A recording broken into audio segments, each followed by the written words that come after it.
The question then is, what is India up against? Tonight, let's talk about the Chinese army in particular. Is it a force to reckon with, or is it a paper dragon? Let me give you some quick facts. The Chinese army fights to preserve a party, not a country. It is a party's army.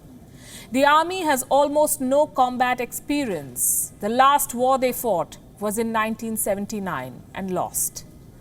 The army has only been used to suppress dissent. It has only been tested against protesters at home, most of whom don't have weapons.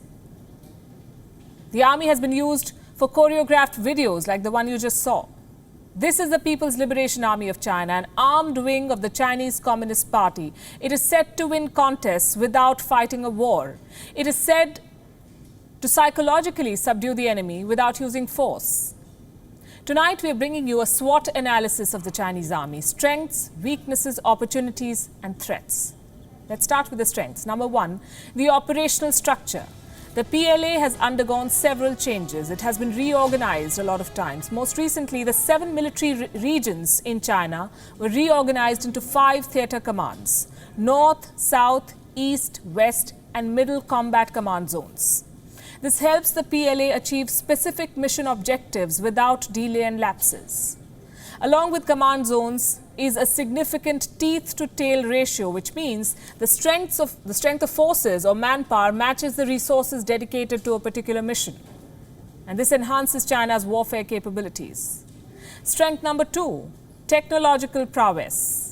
You can't deny them that. China meets the demands of 21st century warfare. The PLA is equipped with modern-day weapons. Its medium-range ballistic missiles, for instance, can be used in high-intensity operations. They can target the adversary's facilities, communication links, logistical nodes, military sites. But weapons alone do not win a war.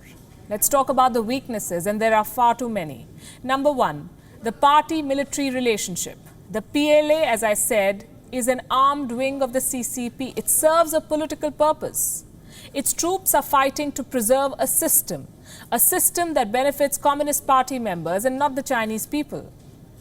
For the CCP leadership, this is a strength, but for the army, this is an inherent weakness. It affects the morale of the troops.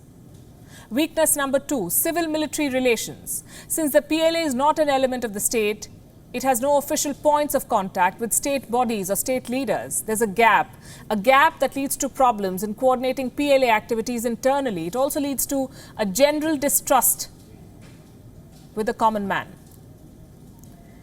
The third weakness, human capital. China has a conscription system, mandatory military service, but they've not had to use it extensively because there's a large pool of applications.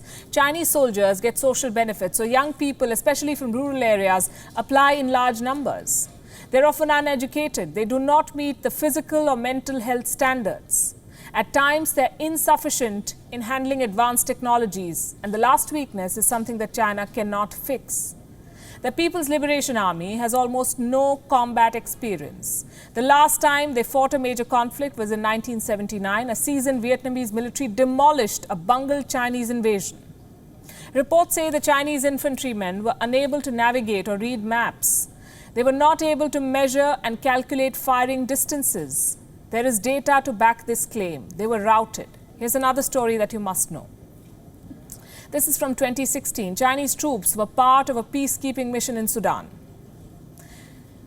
They're said to have abandoned their posts rather than engage in fighting.